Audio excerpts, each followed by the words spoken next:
Let me tell you something that might sound uncomfortable at first. You are not for everyone, and that's okay.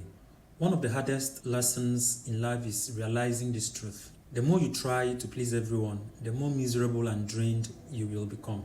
Trying to solve everyone's problems, listening to every story, making yourself available to everybody may feel noble in the beginning. You might even be seen as the go-to person, but eventually it turns into exhaustion, frustration, and self-neglect. Here's the reality.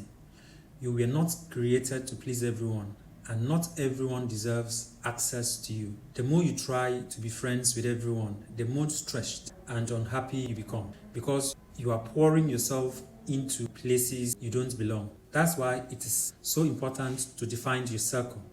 The smaller, the better. Choose people who genuinely choose you, not because of what they can get from you, but because they value you for who you are. That's where true peace and security are found. Remember, you are a human being with the right to privacy, individuality, and boundaries. No matter how wealthy you are, your resources can't sustain everyone. No matter how kind you are, your energy isn't infinite. When you are too sweet, the world will keep taking until you are completely drained. That's why boundaries are not selfish. They are necessary. Help where you can, love where you should, but don't try to carry the entire weight of the world on your shoulders. Life is contributory. Everyone has a role to play. You don't have to take responsibility for everything. Do your part and allow others to do theirs. At the end of the day, protecting your peace, your time, and your energy isn't neglecting others. It is honoring yourself. And when you honor yourself, you will have more strength and clarity to give the right kind of help to the right people at the right time. So don't forget, you are not for everyone and you were never meant to be. Let me ask you a question. Have you ever looked at someone else's success and felt like you were falling behind? Maybe you saw their lifestyle, their job, their achievements, and suddenly you started doubting yourself. Well, here's the truth. You are not behind. You are in your own class. And once you understand that, your entire outlook on life will change. Think about nature for a second. The tall tree doesn't get jealous of the gazelle's graceful steps. The honey badger doesn't waste time wishing it had the cheetah's speed. Every creature, every plant, every being moves confidently in its own lane, fully embracing what it was created to be. And you, my friend, are no different. You were designed unique, unmatched, and incomparable. Even your fingerprints prove this. Out of more than 8 billion people in the world, no one shares your exact pattern. That's not random. It's a divine reminder that you are one of a kind. Your race is yours alone. Your lane is yours alone. But too often, people fall into the trap of comparison. They push themselves into things not because they love them, but because they want to measure up or worse, outdo someone else. So they buy what they don't need, chase dreams they don't even care about, live with pressures that aren't even theirs. But all of that is nothing more than insecurity. And here's the reality. No matter how hard you try, you cannot become someone else, and you were never created to. Your only true competition is yourself. If you look at another person's success, let it be for inspiration, not envy. Their progress should push you to grow, not drag you into a bitter race you were never meant to run. Because someone else's shine doesn't dim your light. Their journey isn't replacing yours. So here's the key.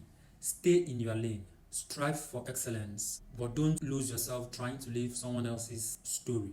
Be content with your own pace, your own rhythm, your own unique essence. Admire others, celebrate them, but never forget to be grateful for your own journey, because life is personal. The goal is not to level up with others, it's to rise above yesterday's version of you. You are significant, you are relevant, you are enough. Walk boldly on the path that nature and God has given you, because in the end, the world doesn't need another copy of someone else. What it needs is the authentic you. Let me ask you, who checks on the one who checks on everybody else? We all know someone who is always there for everyone. The strong friend, the listener, the shoulder to lean on. But here's the truth we often forget. Even the strongest shoulders get tired. These people are quick to help, ready to support, always showing up when others are in need. They are the rock in every storm, the one others count on. But behind the strength, many of them are quietly struggling. In fact, most helpers feel lonely even in a room full of people. Not because they don't have problems, but because they don't know how to share them. Vulnerability doesn't come easy when you've always been the strong one, and society doesn't make it easier. Helpers are often labeled as heroes, strong ones, and superhuman. So when they finally do open up, they are brushed off with comments like, "You will figure it out," or "You are strong, you will be fine." But that's not always true. They are not machines. They are human, and they get exhausted, they get hurt, and sometimes they desperately need someone to notice their pain without being asked. So if you have someone in your life who's always giving, always showing up, always helping, pause and check on them. Offer care without waiting to be asked. Appreciate them.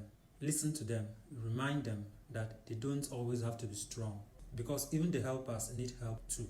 And when we remember to care for them, we are not just supporting individuals, we are making the world a kinder, more balanced place. So here is today's reminder. Check on your strong friends. They need you more than you realize. Have you ever wondered why criticism rarely changes people? You point out their mistakes over and over, but nothing seems to shift. Here's the truth. Criticism doesn't inspire growth. It makes people defensive, tense, and emotionally shut down. Think about it. If you've been criticizing someone and they still haven't changed, it's not because they are stubborn. It's because criticism rarely creates transformation. In fact, it often has the opposite effect. The more you highlight their flaws, the more uncomfortable they feel around you. And if that criticism comes with anger, harsh words, or even physical reaction, the damage goes deeper. They start to lose self-confidence, especially in your presence. And once confidence is gone, authentic growth becomes nearly impossible. Humans don't like to feel blamed. Criticism often feels like defeat, and no one wants to keep feeling defeated, especially not by the same person. That's why someone who is always criticized will eventually see the critic not as a helper, but as an enemy.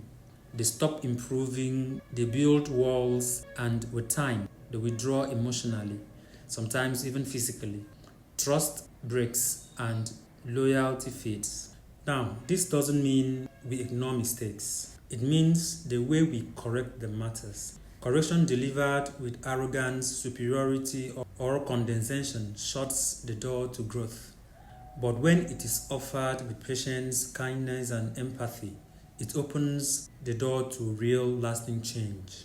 Instead of harsh criticism, try this approach. Acknowledge effort first, recognizing what they did right before pointing out what went wrong. Offer correction as an opinion, not a verdict. Share your perspective instead of passing judgment. Show gratitude. Thank them for their effort and willingness to improve. Be patient. Real change takes time, and empathy makes the journey easier. Because here's the truth. When people change out of fear, that change doesn't last. But when they change because they feel supported and understood, the transformation is genuine and it endures. Criticism tears down, but empathy builds up. And the real goal of correction isn't to defeat someone, it is to build them up. It is to help them grow.